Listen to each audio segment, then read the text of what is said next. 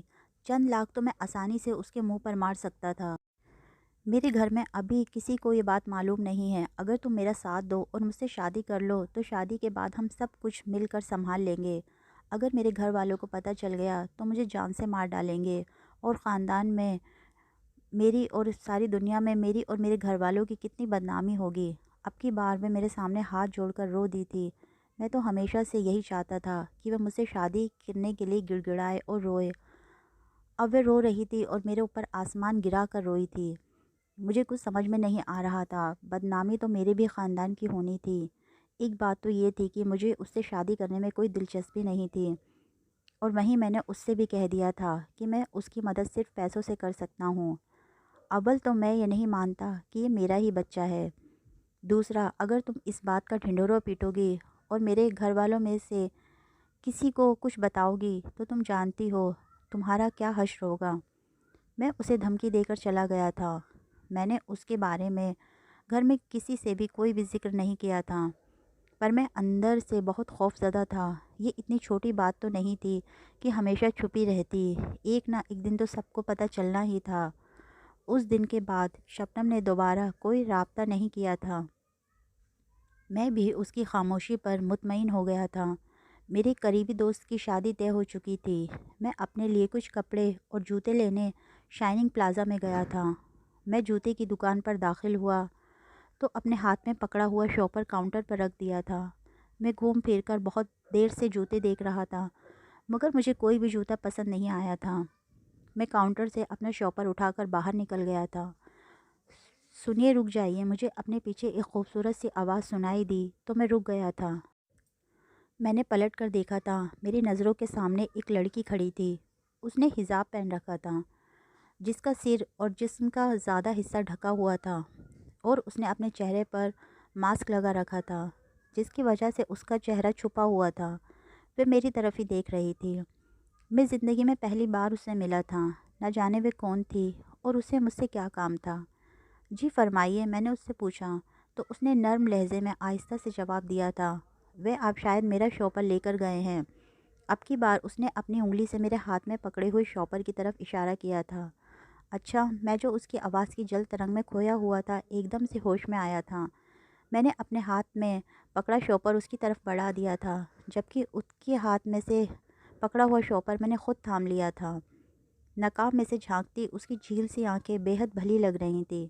میں اس کی آنکھوں میں کہیں کھو گیا تھا۔ مجھ میں اسے دیکھنے کی خواہش پیدا ہو گئی تھی، مگر وہ غائب ہو گئی تھی۔ وہ کون تھی، کہاں سے آئی تھی اور کہاں غائب ہو گئی تھی؟ میں مثلاً اس کے بارے میں سوچ رہا تھا۔ میں اپنے دوست کی شادی میں مصروف تھا۔ مہندی سے پہلے ہم سب دوست اکٹھے ہو کر خوب مستی کر رہے تھے۔ بارات کے دن میں نے ویسے ہی حجاب والی لڑکی کو وہاں دیکھا تھا۔ وہ یقیناً وہی تھی۔ میں پہچان کے لیے اس کے قریب سے گزرا تھا۔ وہ مجھے دیکھ کر چونک گئی تھی۔ وہ بھی مجھے پہچان گئی تھی۔ حیرت کی بات یہ تھی کہ اس نے آج بھی نقاب چڑھایا ہوا تھا۔ میں شادی کے پورے فنکشن میں اس کے قریب ہونے کی کوشش میں لگا رہا تھا، مگر اس نے مجھے اپنے مقصد میں کامیاب ہونے کا کوئی موقع نہیں دیا تھا۔ اس کے نرم ہاتھ اور گہری آنکھوں سے بخوبی اندازہ لگایا جا سکتا تھا کہ وہ بہت خوبصورت تھی۔ میرے جیسے لڑکی کے لیے اس کے بارے میں جاننا کچھ زیادہ مشکل نہیں تھا۔ میں نے جلدی ہی اس کے بارے میں پتہ لگایا تھا۔ میں کئی بار اس سے رابطہ کرنے کی کوشش کر چکا تھا، مگر اپنی تمام کوششوں کے باوجود میں ناکام تھا۔ اب تو میرے اندر اس کو پانے کی خواہش شدت سے جاگ اٹھی تھی۔ میں اس سے دوستی کر کے اسے اچھی طرح جان پہچان بڑھانا چاہتا تھا، پر وہ حجاب والی لڑکی مجھ سے کسی طور پر دوستی کرنے کو تیار نہیں تھی۔ دوستی تو دور کی بات تھی، میں تو ابھی تک اس سے جان پہچان بھی نہیں کر پایا تھا۔ میرے پاس اس حجاب والی لڑکی کو پانے کا ایک ہی طریقہ تھا کہ میں اس سے شادی کر لوں، تبھی وہ میری ہو سکتی تھی۔ میں نے امی ابو کو اس کے بارے میں بتایا تھا۔ وہ میری شادی کی بات سن کر کافی خوش تھے، مگر وہ چاہتے تھے کہ مجھ سے پہلے میرے بڑے بھائی کی شادی کی جائے، جبکہ بھائی ابھی شادی کرنے کو تیار نہیں تھے۔ اس لیے میں اپنے ابو کو لے کر اس لڑکی کے گھر پہنچ گیا تھا۔ چند مہینوں کے بعد شادی کی تاریخ رکھی گئی تھی۔ اس لڑکی کا نام مہرین تھا۔ میری بات پکی ہونے کے بعد بھی مہرین سے بات کرنے کی کوشش کی تھی مگر مہرین کی طرف سے کوئی رسپانس نہیں ملا تھا۔ شادی کی تیاری میں وقت گزرنے کا پتہ بھی نہیں چلا تھا اور مہرین میری بیوی بن کر میری زندگی میں آ گئی تھی۔ میں اپنی مہرین کو اپنی زندگی میں پا کر بے حد خوش تھا، کیونکہ میں نے ابھی تک اس کو بغیر نقاب کے نہیں دیکھا تھا، اس لیے دل میں اسے دیکھنے کی خواہش بھی شدت اختیار کر گئی تھی۔ نہ جانے وہ کیسی ہوگی۔ میرے دوست مجھے گھیرے ہوئے کھڑے ہوئے تھے، وہ جان بوجھ کر مجھے تنگ کر رہے تھے تاکہ میں کمرے میں نہ جا سکوں۔ میں کسی طرح ان سے پیچھا چھڑا کر کمرے کی طرف بڑھا تھا۔ مہرین میرے ہی انتظار میں بیٹھی تھی۔ میں نے دھڑک دل کے ساتھ اس کا گھونگھٹ اٹھایا تھا۔ وہ بے حد حسین تھی۔ میں نے اس کے بارے میں جو اندازہ لگایا تھا وہ اس سے بڑھ کر تھی۔ وہ سچ مچ میں چاند کا ٹکڑا تھی۔ مجھے یقین نہیں آ رہا تھا کہ مجھے مہرین کی صورت میں اس قدر خوبصورت تحفہ ملا تھا۔ میں نے سوچ لیا تھا کہ میں اپنی پوری زندگی نہایت ہی ایمانداری کے ساتھ مہرین کے ساتھ گزاروں گا اور اسے کبھی دھوکہ نہیں دوں گا۔ میری شادی کو 1 ہفتہ ہو چکا تھا۔ میرے دوستوں نے میری شادی کی خوشی میں ایک پارٹی رکھی تھی۔ میری بیوی مہرین بہت پردہ نشین تھی۔ وہ باہر جاتے ہوئے فوراً ہی نقاب چڑھا لیتی تھی۔ میں نے اپنے دوستوں کے سامنے اسے اس لیے نہیں لے کر جا سکتا تھا کیونکہ وہ سب جانتے تھے کہ مجھے ماڈرن لڑکیاں پسند تھیں۔ وہ سب کیا سوچیں گے کہ میری بیوی اتنی اولڈ ماڈل تھی۔ میں نے خود مہرین کو ماڈرن کپڑے نکال کر دیے تھے۔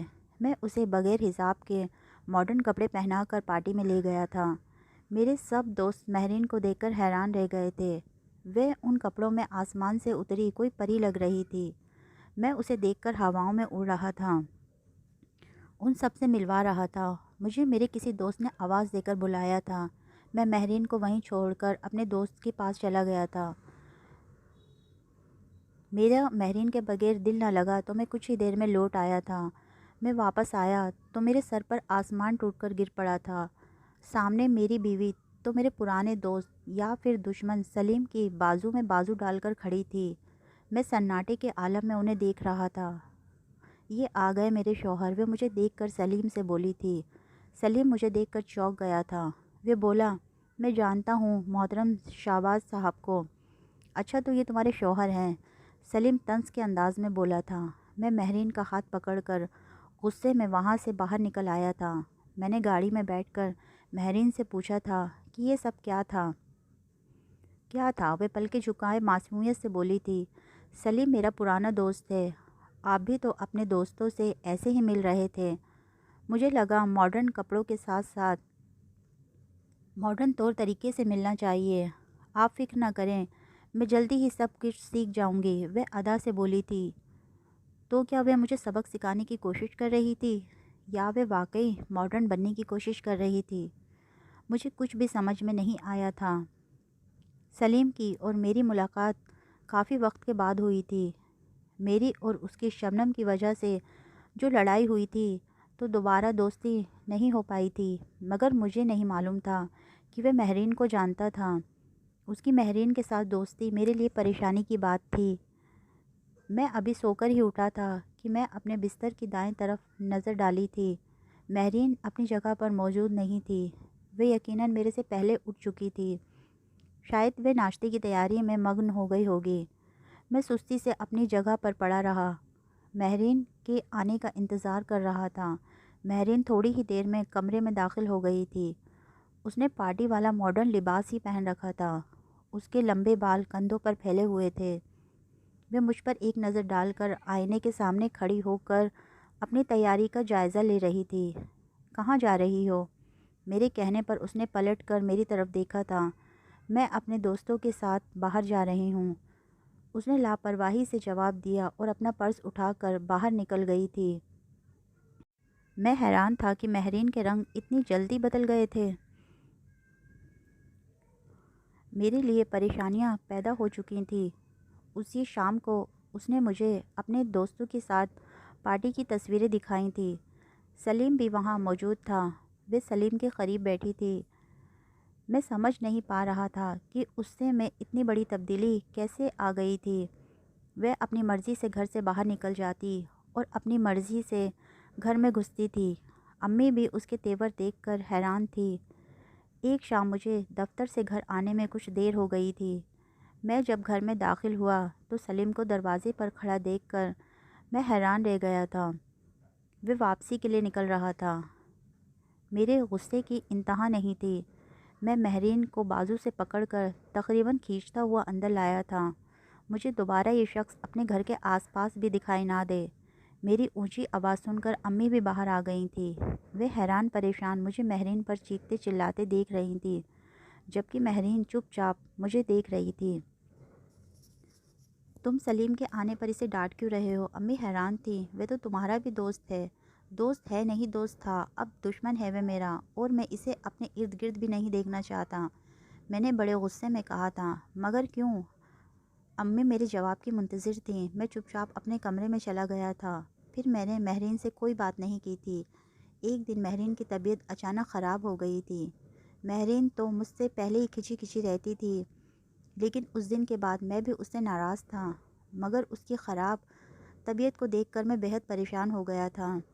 میں اسے لے کر فوراً ہی اسپتال کے لیے نکل گیا تھا۔ ڈاکٹر نے بتایا تھا کہ مہرین ماں بننے والی تھی۔ میری خوشی کی تو کوئی انتہا نہیں تھی۔ میں نے مسکرا کر مہرین کی طرف دیکھا تھا، مگر اس کے چہرے پر ہوائیاں اڑ رہی تھیں۔ وہ ماں بننے کی خبر سن کر بہت پریشان تھی۔ ڈاکٹر نے چیک اپ کر کے کچھ طاقت کی دوائیاں لکھ دی تھیں۔ میں راستے سے ہی دوائیاں لے کر گھر آ گیا تھا۔ مہرین اپنا سامان سمیٹنے میں لگی ہوئی تھی۔ اسے اس طرح سے اپنا سامان سمیٹتے دیکھ کر میں حیران تھا۔ یہ کیا کر رہی ہو؟ میں نے اس کا ہاتھ پکڑ کر اسے روکا تھا۔ میرا پہلے ہی ایک بچہ ہے، وہ جلدی سے بولی تو میرے سر پر بم پھٹ گیا تھا۔ میں آنکھیں پھاڑ کر حیرت سے مہرین کو دیکھ رہا تھا۔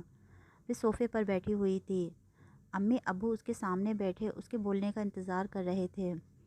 اس نے ابھی میرے سامنے کہا ہے کہ اس کا پہلے سے ایک بچہ ہے۔ میں ہقلاتے ہوئے امی ابو کے سامنے اس کے الفاظ دہرا رہا تھا۔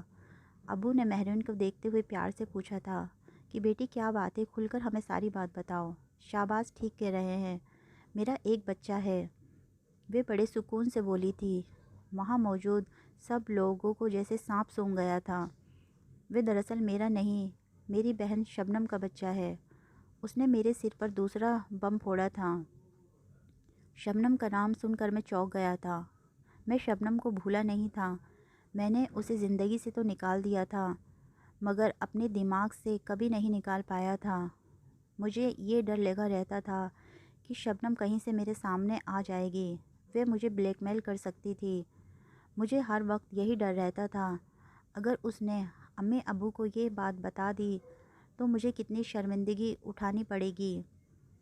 مگر وہ اس دن کے بعد نہ تو کبھی میرے سامنے آئی تھی، نہ ہی اس نے مجھ سے کسی قسم کا کوئی رابطہ کرنے کی کوشش کی تھی۔ میں نے پریشانی کے عالم میں مہرین کی طرف دیکھا تھا۔ وہ کہہ رہی تھی، ہم 5 بہنیں تھیں۔ ابا کے دوست کے گھر شادی کے بہت سالوں تک اولاد نہیں ہوئی تھی۔ میں پیدا ہوئی تو ابا کے دوست نے میرے ابا کے سامنے ہاتھ جوڑ دیے تھے۔ وہ مجھے اپنی بیٹی بنانے کے لیے ابا سے مانگ رہے تھے۔ ابا نے مجھے اپنے دوست کی بیگم کی گود میں ڈال دیا تھا۔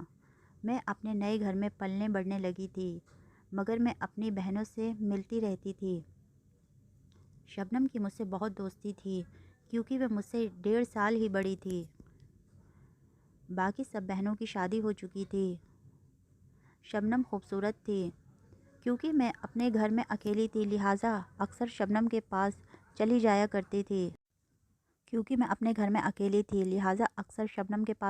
کرتی تھی۔ میں نے شبنم سے کافی کچھ سیکھا تھا۔ ہم بڑے ہوئے تو اسے ایک لڑکے سے محبت ہو گئی تھی، مگر وہ لڑکا مہرین کچھ پل کے چپ ہوئی اور میری طرف دیکھنے لگی۔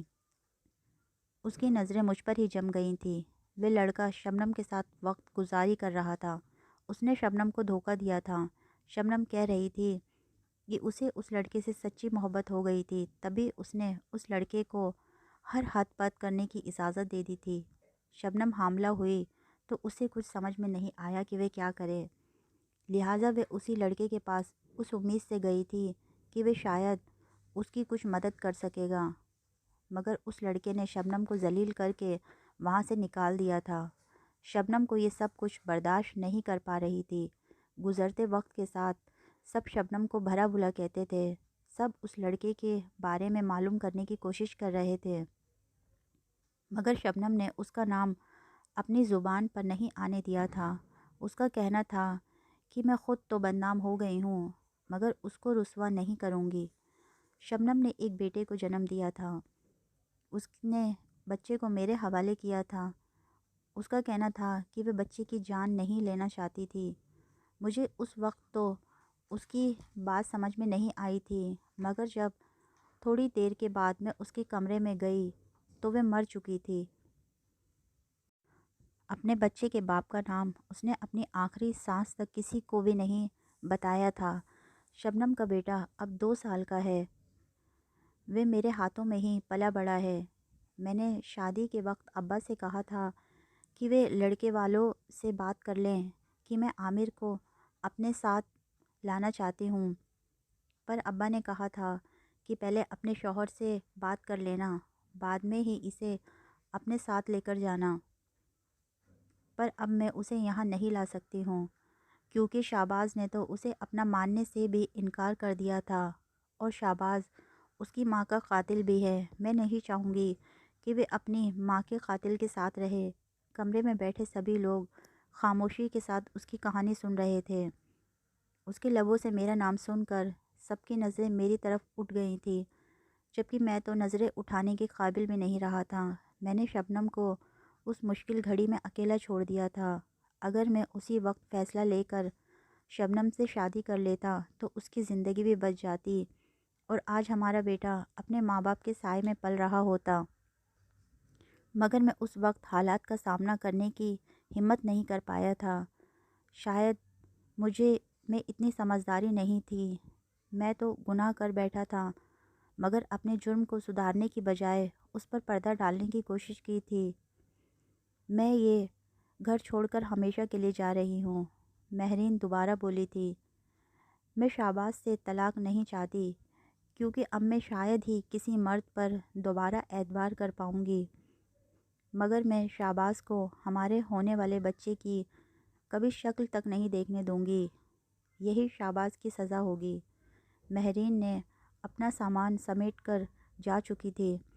میرا گناہ اتنا بڑا تھا کہ کوئی بھی اسے روکنے کی ہمت نہیں کر پایا تھا۔ میں مہرین سے سچی محبت کرتا تھا، وہ میری بیوی تھی، میں نے بغیر دیکھے اسے اپنایا تھا۔ اب میں کافی عرصے سے اس سے معافی طلب کر رہا تھا، میں اس کی منتیں کر رہا تھا۔ آخر سب کے سمجھانے پر وہ میرے ساتھ چلی آئی تھی۔ میں اپنے چھوٹے بیٹے اسد کے ساتھ ساتھ اپنے بڑے بیٹے عامر کو بھی اپنے ساتھ لے آیا تھا۔ وہ شکل صورت میں ہو بہو میرے جیسا تھا۔ میری کوشش تھی کہ وہ حرکتوں میں میرے جیسا نہ ہو۔ میں اپنے دونوں بیٹوں کو ایک جیسا پیار دیا کرتا تھا۔ میں اس معاملے میں خود کو خوش نصیب سمجھتا تھا کہ مجھے مہرین جیسی بیوی ملی تھی، کیونکہ وہ عامر کو بھی اتنا ہی پیار کرتی تھی جتنا اسد کو۔ میں نے خود کو کافی بدل لیا تھا۔ میں اللہ کی عبادت میں مشغول ہو کر اس سے بھی معافی کا طلبگار تھا۔ میں اپنے بیٹوں کی بہت اچھی تربیت کرنا چاہتا تھا کہ تاکہ وہ کسی قسم کے غلط کام میں نہ پڑ سکیں۔ مہرین نے ابھی تک مجھے معاف نہیں کیا تھا، لیکن میں اپنی طرف سے پوری کوشش کرتا رہوں گا۔